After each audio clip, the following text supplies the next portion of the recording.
इस चैप्टर का जो नेक्स्ट सेशन स्टार्ट हो रहा है after electrochemical cell, second concept is the conductance of electrolytic solution. जो भी हमने केमिकल इलेक्ट्रोलाइटिक सेल बनाया, इलेक्ट्रोकेमिकल सेल, उसमें इलेक्ट्रिसिटी का कंडक्टेंस होगा, इलेक्ट्रिसिटी पास होगी, पर कब इलेक्ट्रिसिटी ज़्यादा पास होगी, कब कम पास होगी, वो देखना है। So all at that is depends on the electrical conductance. अब देखो आज का जो ये टॉपिक है वो इम्पोर्टेंट है। इम्पोर्टेंट इसलिए क्योंकि एक बार पढ़ना है और 2 बार याद रखना है। That means 1 time investment and it will be use for in 2 times.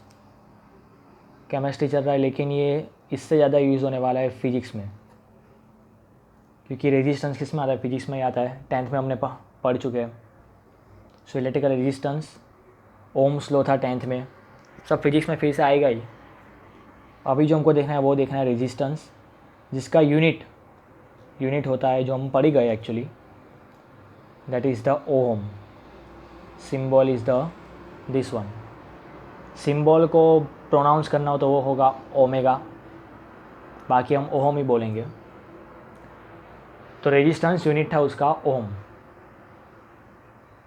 Ohm's law सब आएगा 12th में, जो 10th में भी था। Now talking about electrical resistance, जो केमिस्ट्री में और फिजिक्स में भी है, उसकी बात करनी है। Electrical resistance that means to resist. Resist मतलब कि रोकना, टू रेजिस्ट। जैसे कि आपको पढ़ाई करने के लिए कौन रेजिस्ट करता है, कौन रोकता है, that is the resistance for you, for your study. और वो रेजिस्टेंस कौन कौन से है, वही सब आपका मोबाइल फ़ोन, आपका टीवी, मोबाइल फ़ोन में जो सब तो आपकी ऐप्स है, Instagram, Facebook, TikTok, all are the resistance for your study.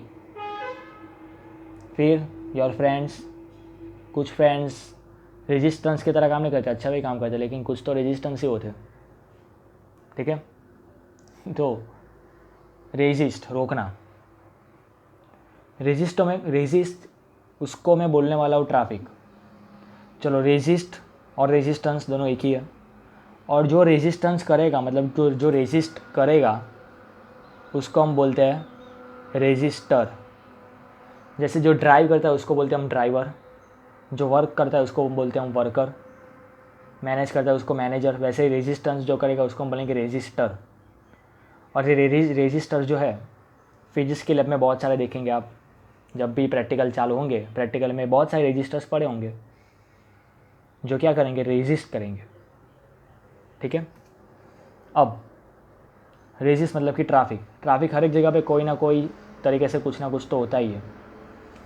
Suppose I have one metal wire, another metal wire is like this, one more metal wire,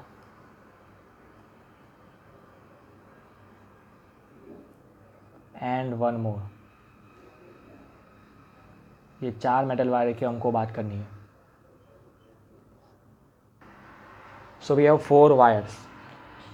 पहले 2 की बात करें, देखो कोई भी वायर होगा, कोई भी चीज़ होगी, आपके घर में भी कोई भी इलेक्ट्रिकल अप्लायंसेस ले लो, कोई भी वायर ले लो, कोई भी चीज़ ले लो, हर एक में इलेक्ट्रिसिटी पास करोगे ना तो ट्रैफिक तो मिलेगा ही, रेजिस्टेंस तो होगा ही।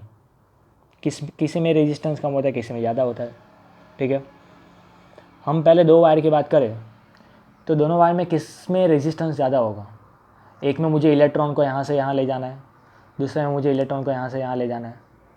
दोनों की थिकनेस तो सेम दिख रही है, दोनों जो पतले हैं वो सेम है, तो किस में इलेक्ट्रॉन जल्दी जाएगा और किस में ज़्यादा ट्रैफिक होगा।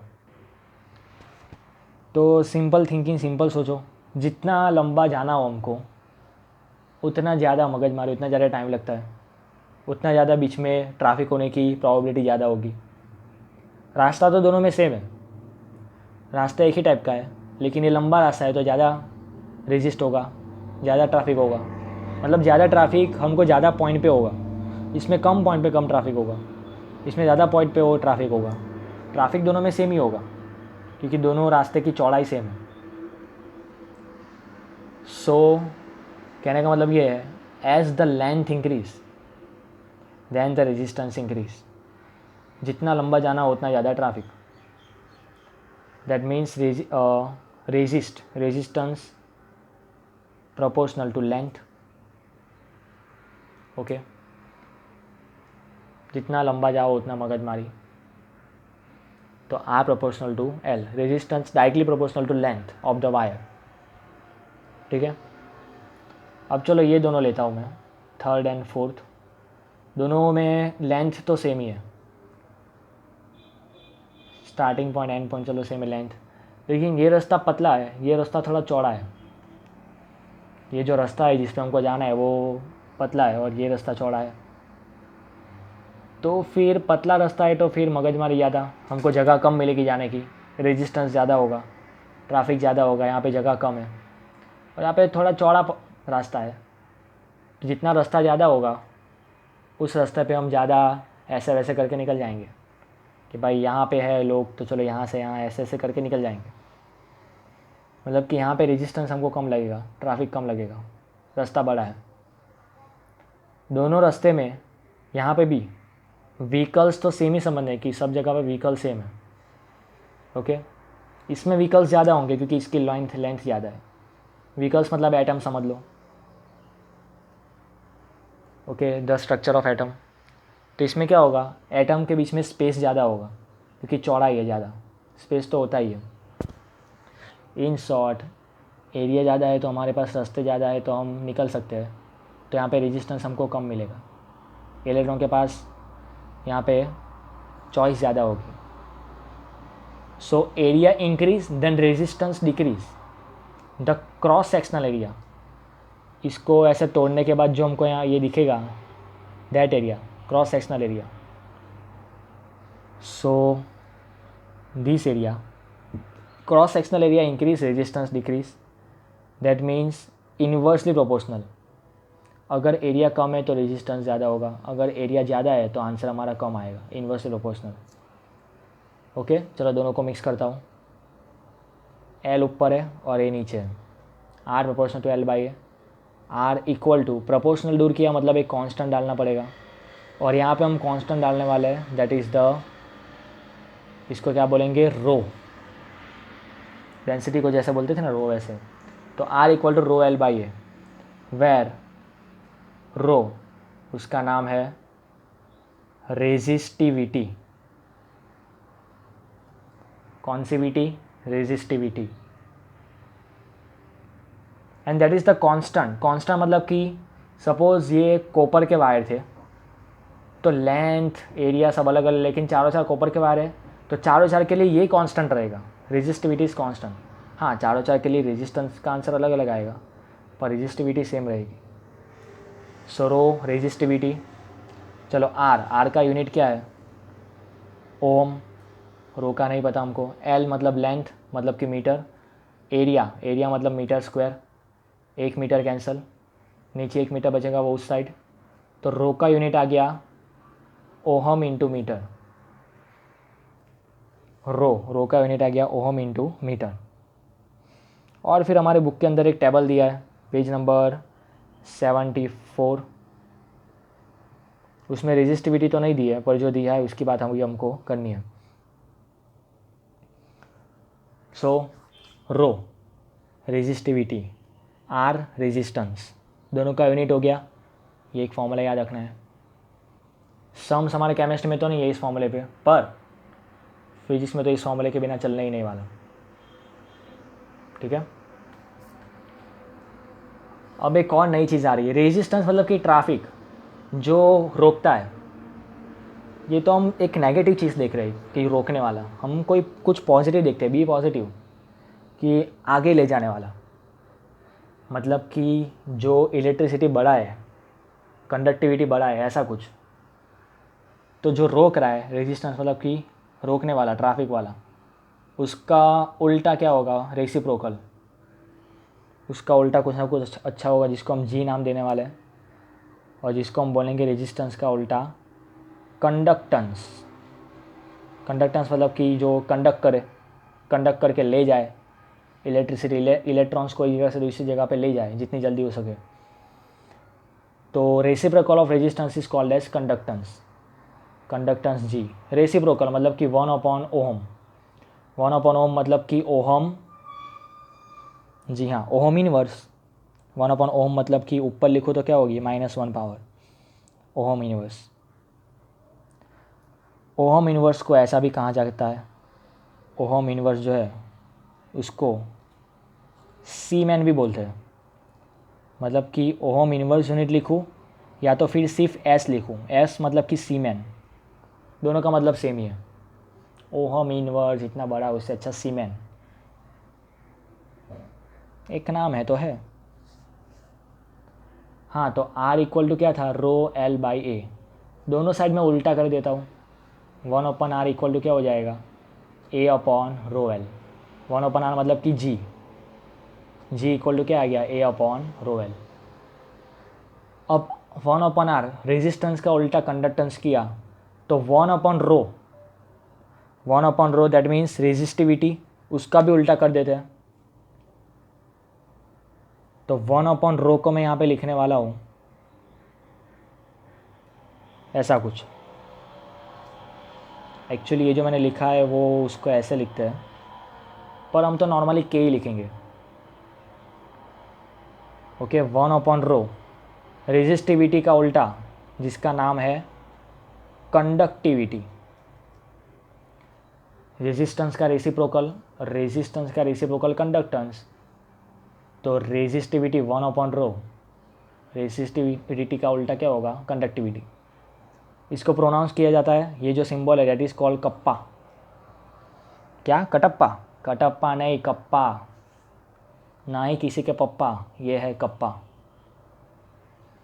जैसे इसको प्रोनाउंसिएशन करेंगे हम रो, वैसे इसको करेंगे हम kappa, that is called conductivity. तो G इक्वल टू के ए बाई एल। मतलब देखो सिंपल है, R इक्वल टू हमने रो एल बाई ए देखा था, R का उल्टा 1/G, रो का उल्टा 1/ कप्पा, एल बाई ए तो अपनी जगह पे ही है। रेजिस्टेंस रेसिप्रोकल, कंडक्टेंस का reciprocal, resistivity conductivity, sorry resistance और ये रेजिस्टिविटी है। रेजिस्टेंस का उल्टा कंडक्टेंस, रेजिस्टिविटी का उल्टा क्या हो गया, कंडक्टिविटी। ठीक है, ये आ गया। 1/G को मैं लिखता हूँ G, उल्टा किया तो यहाँ पे भी उल्टा कर देता हूँ, तो बन गया ये जो है वो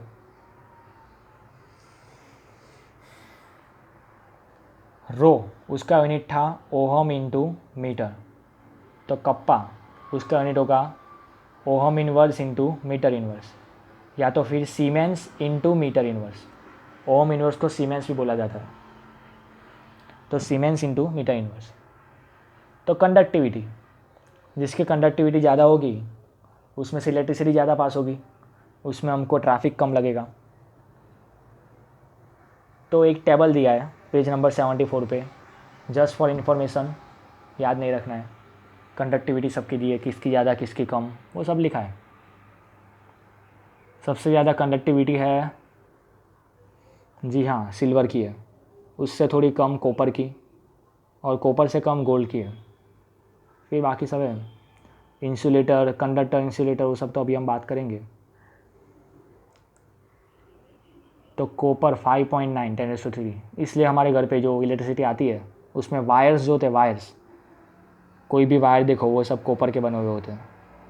आप लोग बोलोगे सर कॉपर से अच्छा तो सिल्वर है, सिल्वर के वायर यूज़ करते हैं। तो यस, तुम्हारे घर पे तुम लोग सिल्वर के वायर यूज़ करो, फिर मुझे कभी बुलाओ घर पे कुछ खाने पीने के लिए, फिर तुम लोग 5 मिनट के लिए घर के बाहर जाना, तुम्हारे घर से सब सिल्वर के वायर गायब हो जाएंगे। क्योंकि मेरे बेटे सिल्वर का भाव भी इतना ज़्यादा है ना, उसके वायर सब यूज़ करेंगे तो ऐसे ही कंगाल हो जाएंगे। और इंडिया में ज़्यादा फिर इलेक्ट्रिसिटी गाँव में पहुंचानी होती है तो कितना खर्चा होगा, गाँव में पहुंचने से पहले ही सब चोरी हो जाएगा रास्ते से। तो कॉपर एकदम बेस्ट ऑप्शन है, वो यूज़ कर रहे हैं। तो 4 चीज़ हमने देखी, रेजिस्टेंस R, रेजिस्टिविटी रो, उसका उल्टा कंडक्टेंस G, और रेजिस्टिविटी का उल्टा कंडक्टिविटी कप्पा।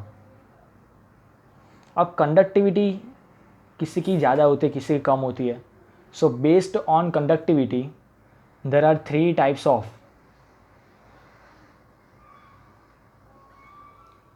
Are there.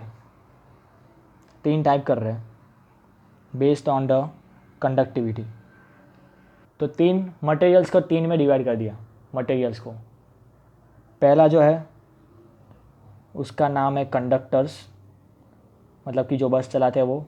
तो नहीं, कंडक्टर्स मतलब ऐसे मटेरियल्स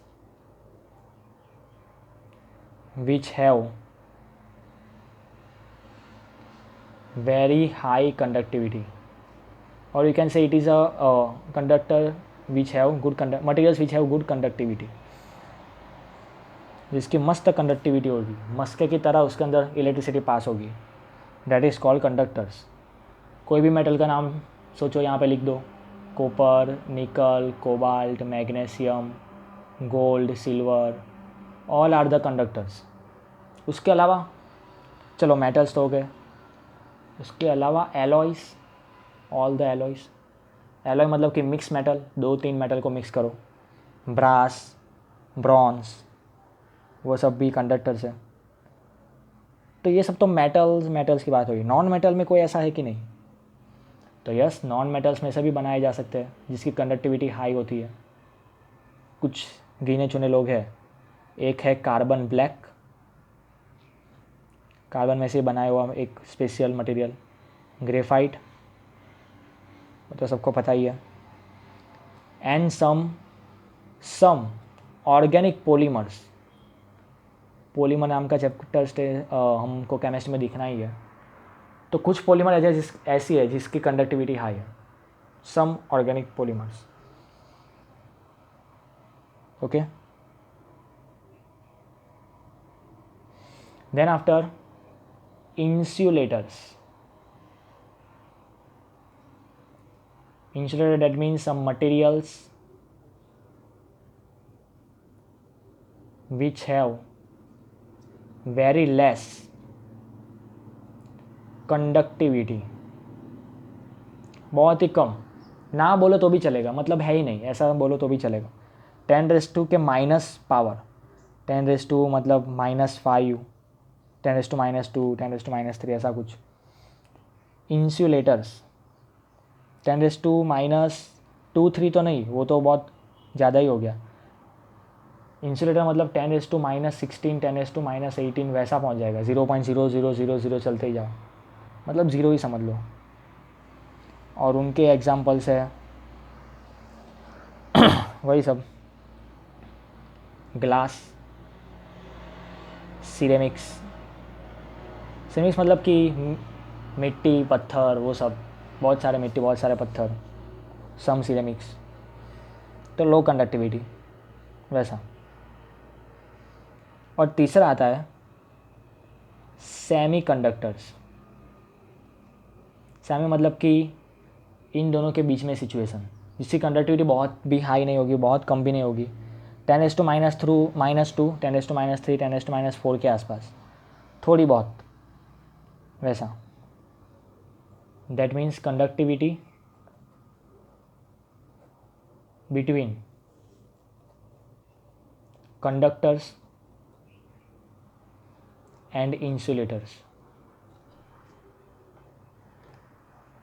जिसकी कंडक्टिविटी इन दोनों के बीच में होगी, कंडक्टर्स एंड इंसुलेटर के बीच में. That is called semiconductors. Example, so yes, examples are silicon, germanium. ये दोनों जो एलिमेंट है पीरियोडिक टेबल में देखना, silicon, germanium are the semiconductors. वैसा है. फिर जो बनाए जाते हैं वो भी है थोड़े बहुत. एक अंदर दिया, वो लिख देता, वो gallium arsenide.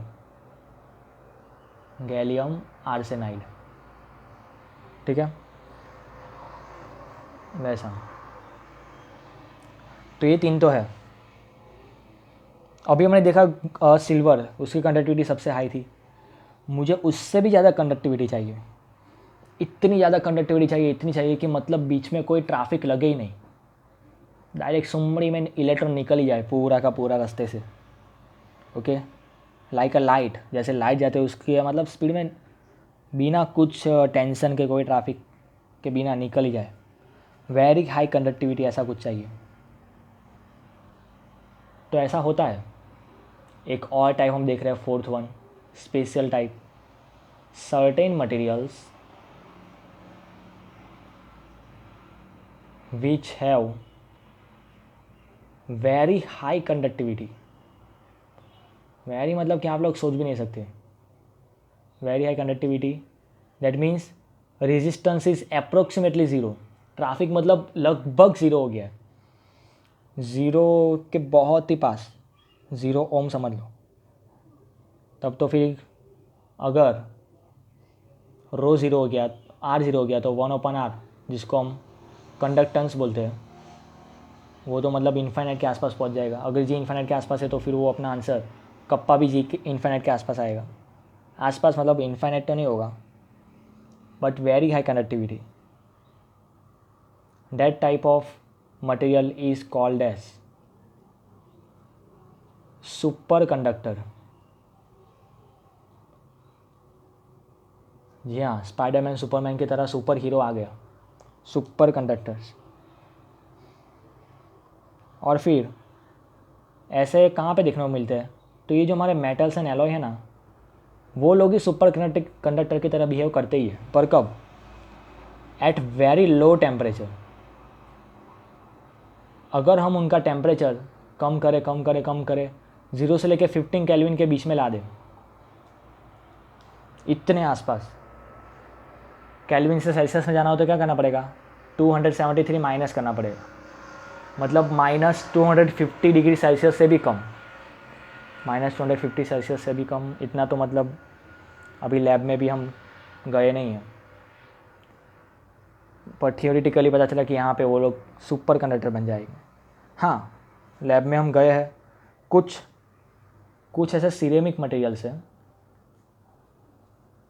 Ceramic materials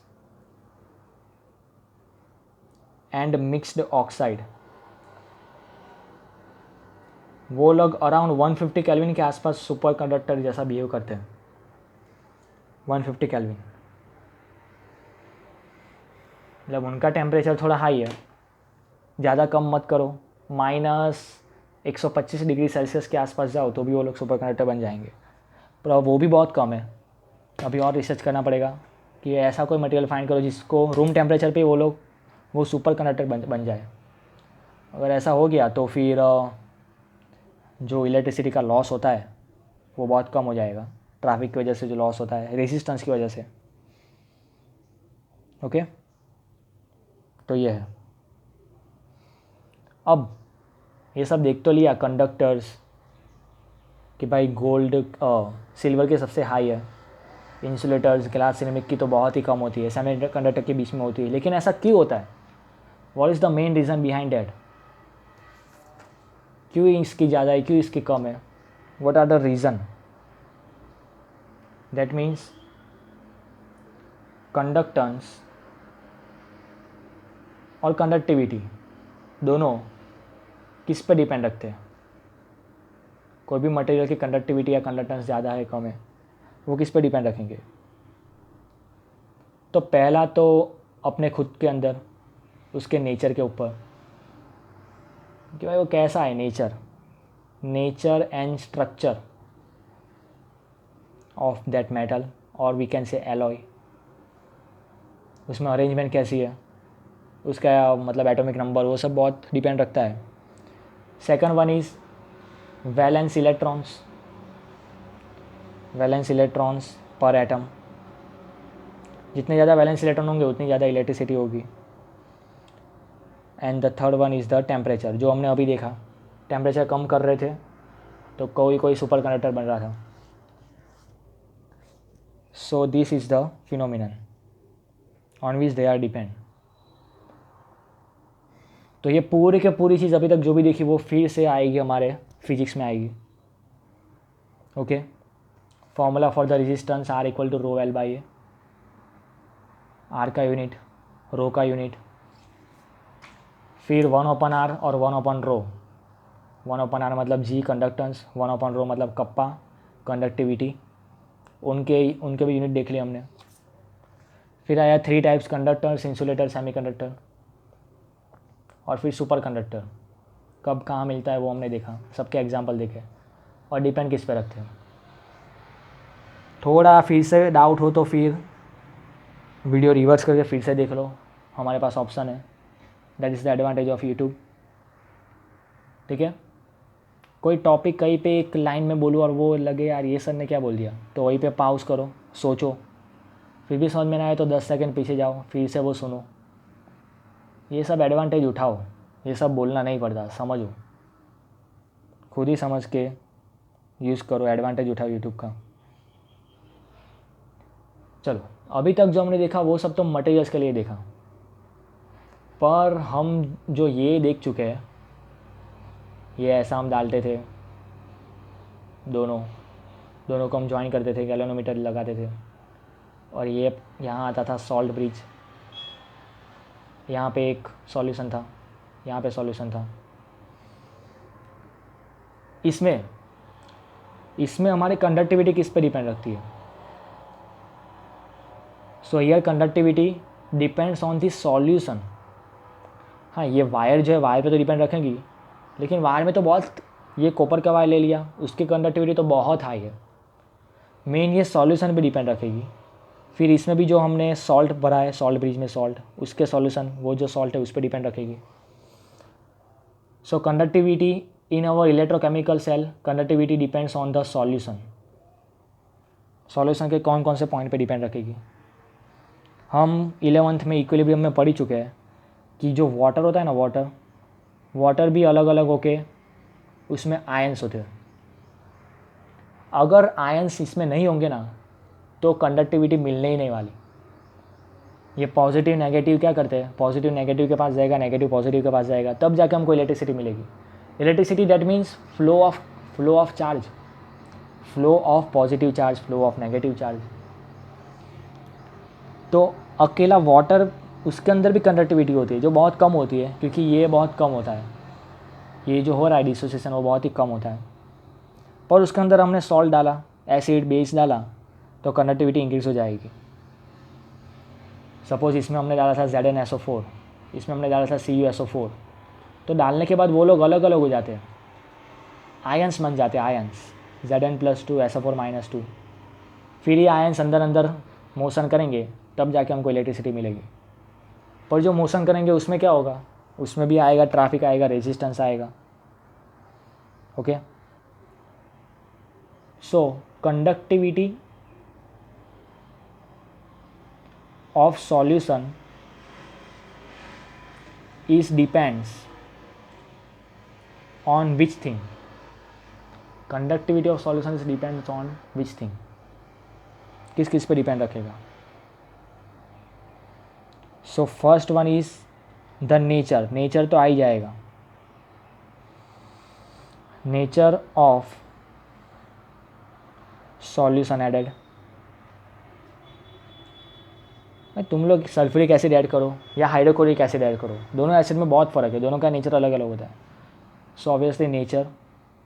second one, size of ions.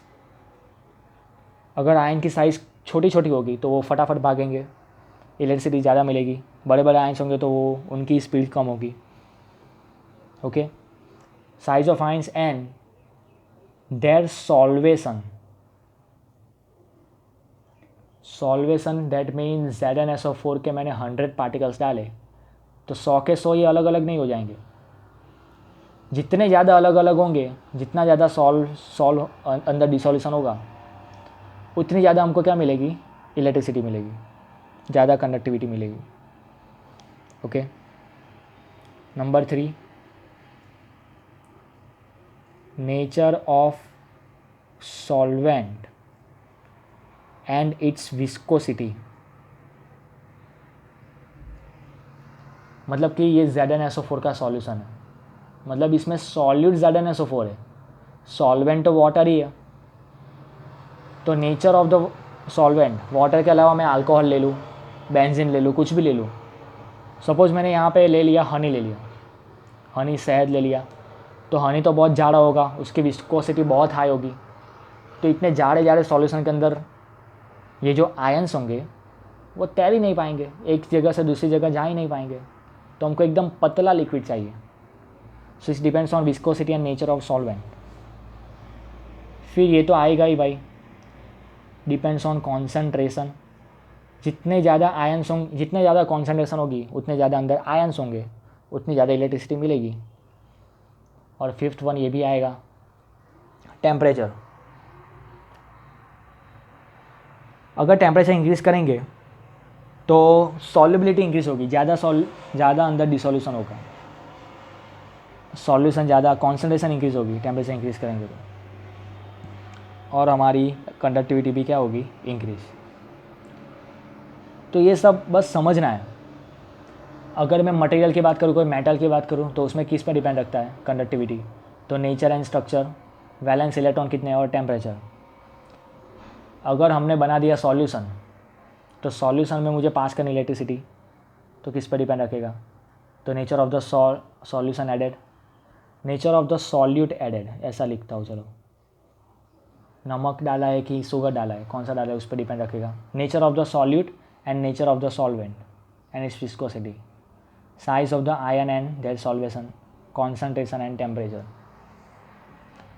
इन सब के ऊपर वो लोग डिपेंड रखेंगे। ठीक है, तो ये हो गया।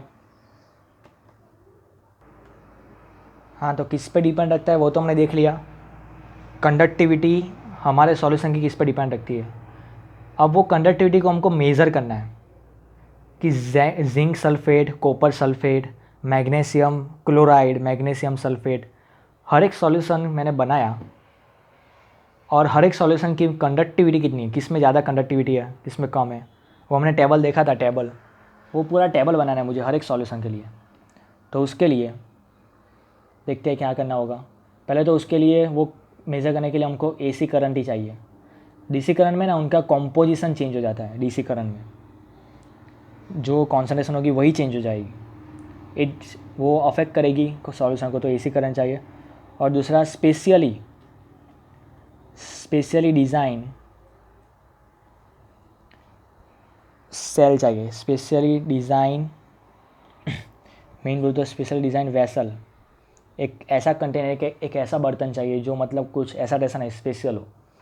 तो दो तरह के डिज़ाइन हमको अंदर दिए हैं जिसमें आप सॉल्यूशन रख के मेज़र कर सकते हो। एक ऐसा डिज़ाइन और एक ऐसा, हॉरिजॉन्टल है, हॉरिजॉन्टल, और एक वर्टिकल है, खड़ा हुआ। ओके, हॉरिजॉन्टल दोनों में एनोड कैथोड तो लेना ही पड़ेगा। प्लेटिनाइज्ड मतलब कि प्लेटिनम का सिर्फ कवर चढ़ाओ, कॉपर ओपर कुछ भी रखो, उसके ऊपर प्लेटिनम का सिर्फ कवर चढ़ा दो, क्योंकि प्लेटिनम तो बहुत महंगा आता है, उसका सिर्फ कवर चढ़ाओ, कवर। फिर कोई भी वायर को यहाँ पे रखो, यहाँ पे दोनों वायर को ज्वाइन नहीं करना है, उन दोनों वायर को कहाँ ज्वाइन करना है वो मैं बताता हूँ। तो ये बन गया, ये अंदर हमारा सॉल्यूशन है जिसकी कंडक्टिविटी हमको मेज़र करनी है। ओके, कंडक्टिविटी तो चलो मिल जाएगी, कोई बड़ी प्रॉब्लम नहीं है। हम कंडक्टिविटी नहीं, हम दोनों का रेजिस्टेंस फाइंड करेंगे। एक बार रेजिस्टेंस मिल गया तो उसका रेसिप्रोकल से हमको क्या मिल जाएगा, कंडक्टेंस। और कंडक्टेंस मिल गया, R equal to rho L by A, R का उल्टा 1/G, 1 kappa into L by A, kappa उस साइड, G इस साइड। तो रेजिस्टेंस मिल गया, उसका उल्टा मतलब G मिल गया। सपोज ये आंसर आया 10, तो 1/10 कर दो, G मिल गया। फिर L मतलब कि लेंथ मतलब कि ये दोनों इलेक्ट्रोड के बीच में लेंथ। एरिया मतलब cross sectional area, cross sectional area of the solution का क्रॉस सेक्शनल एरिया, वो तो मिल जाएगा। और वो तो फिक्स ही रखना है। देखो, ये मैंने सेल लिया, इसमें मैंने पहले मेज़र कर दिया मैग्नीशियम सल्फेट, फिर कैल्शियम सल्फेट, कॉपर सल्फेट, सबका मेज़र किया। हर एक में L लेंथ तो सेम रहेगी, अंदर से मैं निकालूंगा ये सॉल्यूशन, दूसरा सॉल्यूशन डालूंगा, ये लेंथ तो सेम रहेगी। और ये कंटेनर जो है मैंने बनाया, वो कंटेनर का क्रॉस सेक्शनल एरिया भी सेम है। मतलब L बाई ए जो है ना, L बाई ए वो ऑलवेज सेम रहने वाला है, L बाई ए। और जिसको मैं नाम देने वाला हूँ सेल कांस्टेंट। क्या नाम दूंगा? सेल कांस्टेंट, जिसको मैं G स्टार बोलूँगा। मतलब kappa equal to G into L by A. L by A क्या नाम हो जाएगा उसका? G star. ओके, G मतलब किसका उल्टा है? R का। ओके, अभी हमने लिया ही था R मतलब 1/G, तो G मतलब क्या होगा? 1/R। तो ये फॉर्मूला नॉर्मली होता है लेबोरेटरी में, ये फॉर्मूले से हर एक की कंडक्टिविटी फाइंड करते हैं। G star that mean cell constant. Cell constant मतलब कि L बाई ए, वो पहले से मेज़र किया जाता है सॉल्यूशन डालने से पहले। और रेजिस्टेंस कैसे मेज़र करते हैं? तो रेजिस्टेंस मेज़र करने के लिए ये जो भी अपना बना है ना, ये हमारा कंडक्टिविटी जो सेल है, वो सेल को कहाँ पे ज्वाइन करना है?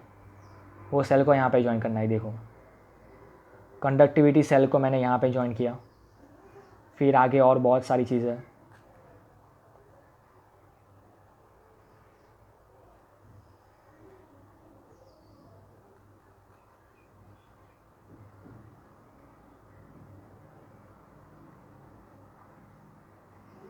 यहाँ से मैं करंट पास करूँगा।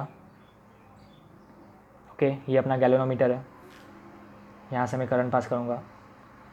ये अपना सेल है जो अभी मैंने बताया था, वो डायग्राम, वो पूरा डायग्राम यहाँ पे आएगा, वो पूरी की पूरी स्ट्रक्चर यहाँ पे आएगा। और उस स्ट्रक्चर में जो दो वायर थे ना, दो वायर, ये फर्स्ट एंड सेकंड, और ये वाले में ये फर्स्ट एंड ये सेकंड, वो दोनों को कहाँ पे ज्वाइन करना है? एक को इस छड़े के साथ, दूसरे को इस छड़े के साथ। और ये पूरा का पूरा जो बन गया ना, इसको मैं बोल देता हूँ R1, R2, R3, R3 and R4। ये पूरे स्ट्रक्चर को बोलते हैं Wheatstone bridge. Wheatstone bridge, it is used to measure a resistance। Chemistry में ज़्यादा डिटेल में नहीं दिया है। फिजिक्स में थर्ड चैप्टर में जब आप लोग व्हिस्टन ब्रिज पढ़ोगे, सपोज तब भी समझ में नहीं आएगा, उसके बाद आप प्रैक्टिकल करोगे, इसका तो प्रैक्टिकल भी है व्हिस्टन ब्रिज का, उसके बाद तो समझ में आ ही जाएगा। व्हिस्टन ब्रिज पूरा कनेक्ट किया, फिर हमको करना होता है R1/R2 इक्वल टू R3/R4। ये फॉर्मूला है। R2, R3, R4 ये तीन जो रेजिस्टेंस है ना, वो हमको पहले से पता होते हैं। लेबोरेटरी में बहुत सारे फिजिक्स लैब में बहुत सारे रेजिस्टेंस होंगे, उनके ऊपर उनकी वैल्यू लिखी होगी, उनको सिर्फ यहाँ पे कनेक्ट करना है, फिर ये फॉर्मूला मिल जाएगा। तो R1 equal to R2 into R3/R4, इसके ऊपर से हमको R1, ये सेल का रेजिस्टेंस मिल जाएगा। सेल का रेजिस्टेंस मिल गया, G स्टार मतलब L बाई ए तो पहले से अपने पास था ही, तो कंडक्टिविटी भी क्या होगी? मिल जाएगी। So that is the method to finding the conductivity of any solution. Conductivity of finding any solution, ठीक है। फिर से देखते हैं हमने यहाँ पे क्या किया, measurement of conductivity of ionic solution. जो भी हम सॉल्यूशन बनाते हैं जिसमें आयंस होते हैं प्रेजेंट, उनके लिए AC करंट चाहिए और ऐसी स्पेशल वेसल चाहिए। ऐसी दो टाइप की बताइए, और भी बहुत टाइप की आती है, जिनके बाद दो वायर हमको मिलते हैं, प्लेटिनाइज, अंदर इलेक्ट्रोड्स होते हैं प्लेटिनाइज, ठीक है। वो है, उसको कहाँ पे ज्वाइन करना है? यहाँ पे ज्वाइन करना है। यह है अपना Wheatstone bridge. Wheatstone bridge is used to measure the resistance. Detail में फिजिक्स में आएगा, इम्पोर्टेंट थियरी है फिजिक्स में ये वाली। बन गया, ये वाला सिंपल एक फॉर्मूला होता है। ये कब, वो भी सब आएगा। R2 ऑन अदर साइड तो R1 मिल जाएगा। ये तीनों की वैल्यू हमको पहले से पता होती है, ठीक है। तो मिल गया, रेजिस्टेंस मिल गया, ये वाला फिर से एक बार देख लेते हैं। R equal to rho L by A है। रो का उल्टा क्या होगा? कप्पा। तो रो इक्वल टू 1 कप्पा। के उस साइड, आर क्या आएगा? नीचे आएगा। के ऊपर, आर नीचे। एल बाई ए को हमको बोलना है जी स्टार, जिसको बोलते हैं सेल कांस्टेंट। जी स्टार सेल कांस्टेंट, उसकी वैल्यू फिक्स होती है, लेंथ और एरिया। ठीक है बच्चों, फिर से अगर पता ना चला हो तो पॉज करके आराम से फिर से एक बार देखो, और उसके बाद भी पता ना चले तो फिर डायरेक्टली मैसेज करो मुझे और पूछ लो, फिर से हम समझा देंगे। एक पर्टिकुलर चीज़ जो समझ में ना आ रही हो वो पूछो। ठीक है, तो कंडक्टर एंड कंडक्टेंस था आज, और लास्ट में हम यहाँ पे आके रुके हैं। K equal to G star upon R, kappa equal to G star upon R. एक और लेक्चर यही कंडक्टिविटी का थोड़ा आगे है, जिसके अंदर कोलर-रॉस नाम का एक लॉ भी है, वो हम देखेंगे, और इसके बेस पे थोड़ा बहुत सम्स है वो भी देख लेंगे, जो हम देखेंगे नेक्स्ट लेक्चर में।